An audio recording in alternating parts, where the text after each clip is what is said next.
Part of why I started this channel was for my love of my home arcade and experiencing that and building that out and sharing that with others in this community. And of course, like many of you who started into this home arcade community and started building that out, I got my start with Arcade1up machines, which are primarily all I have in my arcade.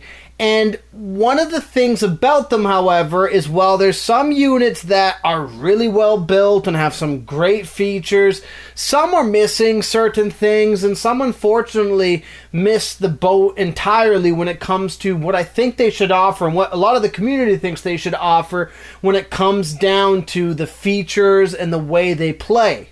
So in this video, what I really want to go over is, in the future, the top 3 things that I myself want to start seeing in some of these Arcade1up units, and kind of just my opinion on the direction I think they should go with some of their offerings for some of their future machines. Not just their 3/4 scale or the deluxe line, but even their partycades, countercades, and everything else that Arcade1up is producing. So let's take a look.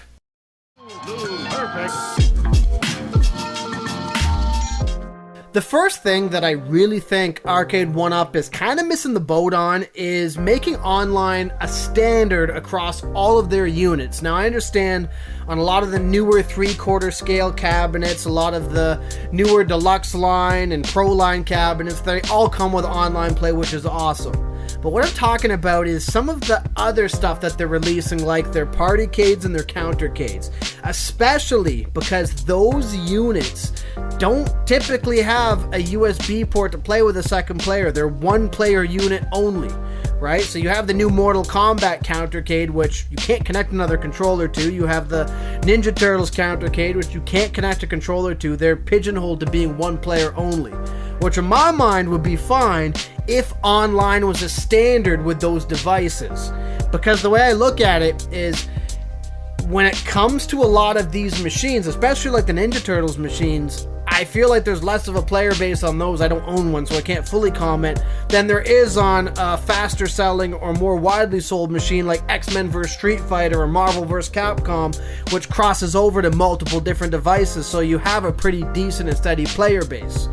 By adding the ability to play online on these one-player only units, you not only increase the replay value of those devices, but you also increase the replay value of everyone else's Arcade1up units who like to play these games online, and it gives them an excuse to continue playing because they can jump into games with different people, right? One of the biggest things that I disliked about my NBA Jam Partycade is that not only was it not very well built compared to some of the other ones, you can watch my review if you want to learn more about that, but the fact that there was no ability to play with a second player, that severely limited the appeal that I had for this machine. And I thought, well, maybe if you could play this online, that would make up for it. And in my opinion, it definitely would, especially because there's a decent amount of NBA Jam units that have Wi-Fi enabled out there. And to me, the way I look at it is that by making this a standard, you increase the replayability and the appeal of all the Arcade1up units, not just some of these deluxe line units. And it only serves to hurt those 3/4 scale or larger units by not allowing more of these devices to be able to connect online, because ultimately a lot of them are taken down by the fact that there's not a large enough player base to make the online even appealing at all.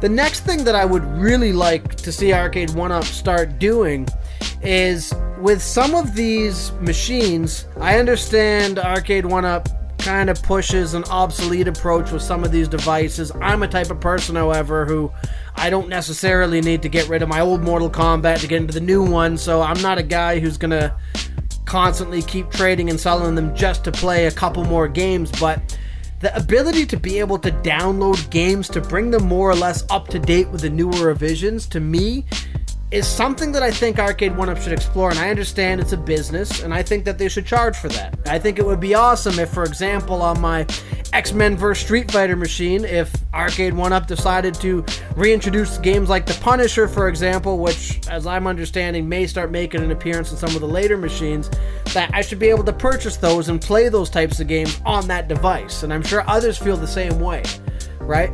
And it captures a different part of the market who's not going to just immediately get rid of their $700, $800 machine and move into a new one just because Arcade1up released it, but it also allows you to catch up with those libraries if those machines do come out, and it also makes them feel less obsolete.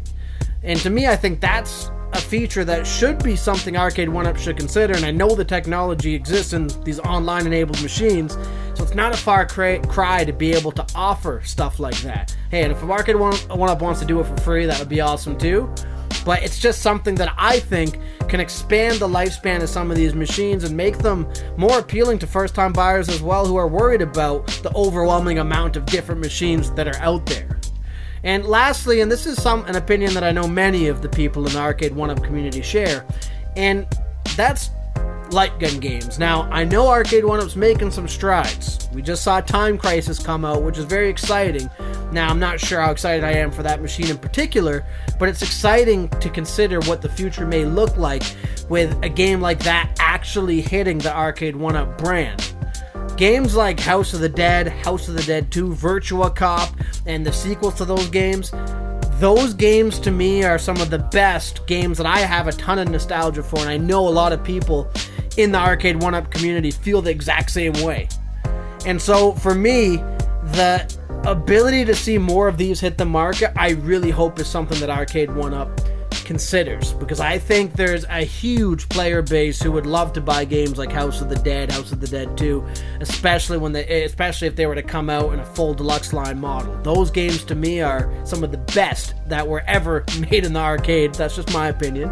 And I think if Arcade1up starts exploring that further, that's a huge market that can really expand beyond what they're already doing, which I think is pretty reasonable, the steps they're taking currently, but I'd love to see Arcade1up expand on that more.